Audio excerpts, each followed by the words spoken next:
Hello everybody, this is Ben for the Blue Monday podcast, and I have just hightailed it from QPR 2, Ipswich Town 1, a second defeat on the trot. Here we go. So it was two changes to the team that played against Fulham. Bart in goal. Callum Connolly makes his debut at right back. The centre-back partnership is Iorfa and Spence, about the 15th different one of the season so far. Knudsen back over at left back. Three midfielders, supposed central midfielders, Ward, Downs and Skews. And then a kind of front three with Garner in the middle, Waghorn to his left, McGoldrick to his right. This is the formation that I thought we wouldn't play while McGoldrick is fit, because he can't play as the front one and maybe not quite so effective as the wide one. More of which later. Second minute, Mackie tame shot.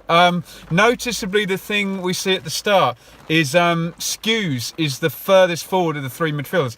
Don't know if that's anything to do with Scowen and stopping him, but yeah, definite transformation from Skews from sitting right back in front of the back four to further forward this season. Rangers on top. Luongo crosses in, headed wide in the 7th minute. Corner for QPR on 10. Great cross by Vosilek, kept alive and Bart in action.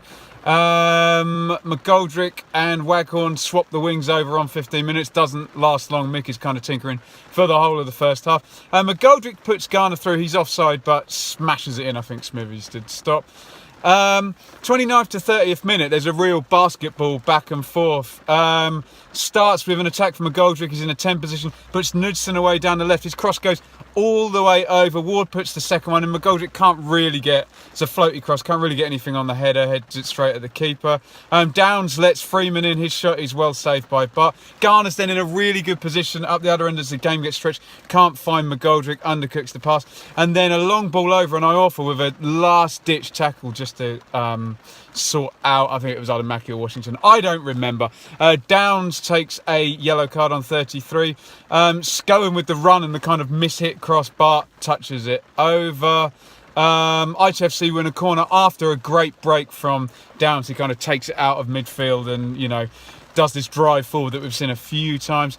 41st minute now, Downs is in the game. Great ball forward to McGoldrick. He's running in at goal. There's runners coming in. Everyone's converging, and there's just no way he's going to pass. No way at all. He gets it stuck under his feet. Cleared out. It needed an early ball across or an early shot. You don't get that from McGoldrick, I'm afraid, unless the trick works. Nothing doing, yeah? 43rd minute, Rangers take the lead. Weird one on halfway. I'm going to need to see it again. The ball bounces. Knudsen's kind of backing in. It's not like the QPR guy who's with him fouls him and takes the ball. Longo then nips in and comes around him and takes it off. They steal it forward, goes out to Vosilek, or however we say it, on the right. He crosses it low in, and it's swept in right-footed by Mackie Low. Carbon copy of last year. At half-time, I would say it's a pretty tight game. A draw would have been a fair reflection. Not too unfair going in behind. Rangers, I suppose, just had the better of it. Probably would have been unfair if we'd gone in 1-up. Forwards seem out of kilter, kind of too far apart. Paul Waghorn is having to do all of this work that he kind of doesn't really want to do. Yeah, interesting. McGoldrick long ranger. It's back to 4-4-2, by the way, second half. McGoldrick with long ranger, spanked over. Deep cross from Ward. Skews heads it back. Handball shout. Don't start me on the handball rules. I guess the guy's close to him. He's got his hand up. You can't say it's deliberate. It's a stupidly worded rule. It needs to be changed to something like the handball being advantageous to the team who committed it, because deliberate, well, yeah, I didn't do it deliberately. Away you go. 48th minute, the second goal. So 2 minutes before half-time, 3 minutes after half-time, and they've killed us. Freeman comes in, everyone's saying cross it, cross it, cross it. No one closes. Kind of low, toe-punty left foot shot, sneaks past Bart into the corner. It's 2-0. Shame, you're chasing your tail now, aren't you? Nice to see a rehearsed free kick. Doesn't come to anything. Waghorn tries to kind of slide it into Garner and dummy the shot.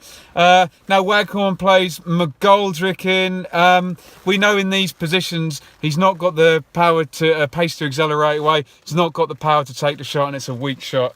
At Smithies, you wonder if Garner in the same position would have been a different outcome. Washington shoots straight at Bart. Garner then does his normal "we're losing" thing and tries to pick a fight with Bidwell. Fairly standard stuff there. McGoldrick tries a volley back heel, gives it away. They go on the counter. Longo, he tries a long range shot. It's a good shot. You would say it's a good save, but Bart has two hands on it and he kind of pushes it away. Powerful forward play here by Washington on 64 to generate space and work Bart. Connolly, nice left-footed cross. Knudsen arriving, he heads over. Now Waghorn goes out. Feel a bit sorry for him. He played 3 different positions again today. Sears comes in, Downs out, Adeyemi in. Nice to see him make his debut.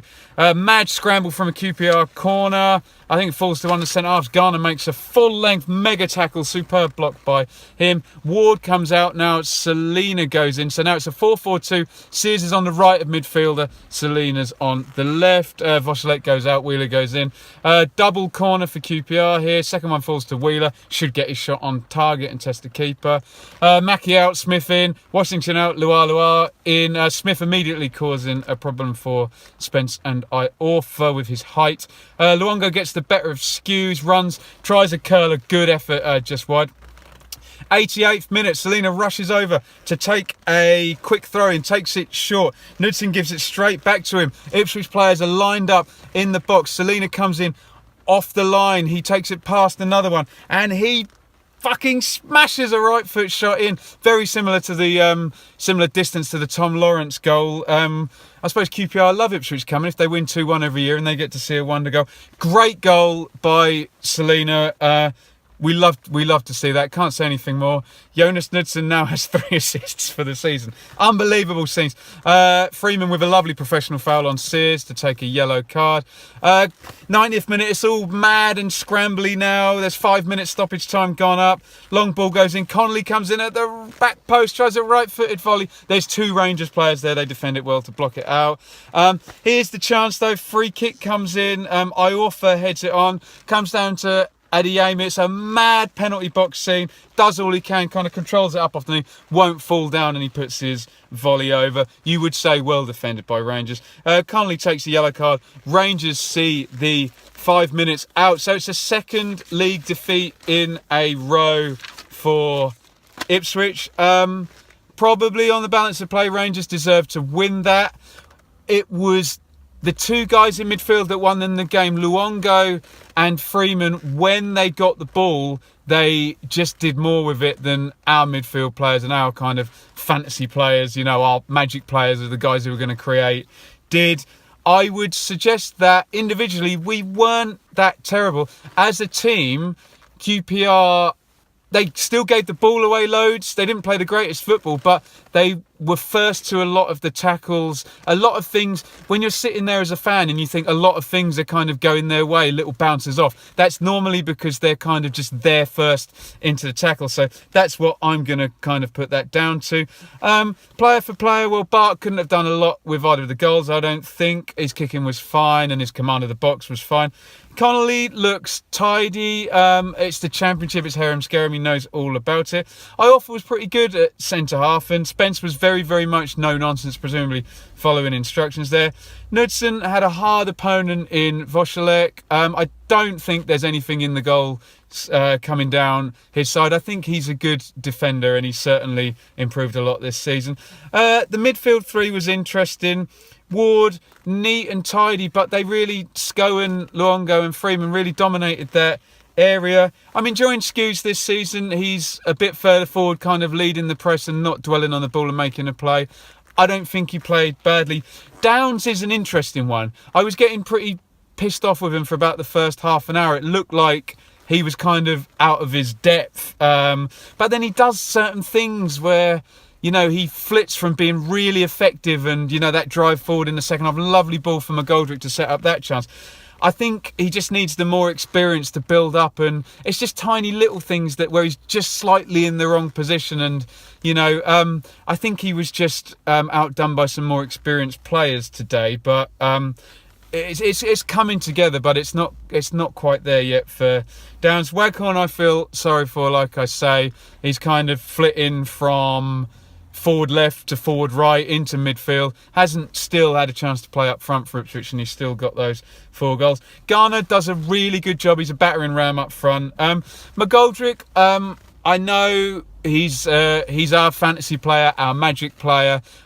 When it doesn't come off, he's a very frustrating player, and that was the case today. Our 2 good chances both fell to him, and we had 2 of these against Fulham where he's going in and dribbling at the keeper, and the outcome was not good. The problem with him is when it's going well, he wants the ball and he's getting it and he's dribbling. When it's not going well, there's slouched shoulders, swaggering about, spitting, rolling of the eyes, and all of that sort of frustrations come through.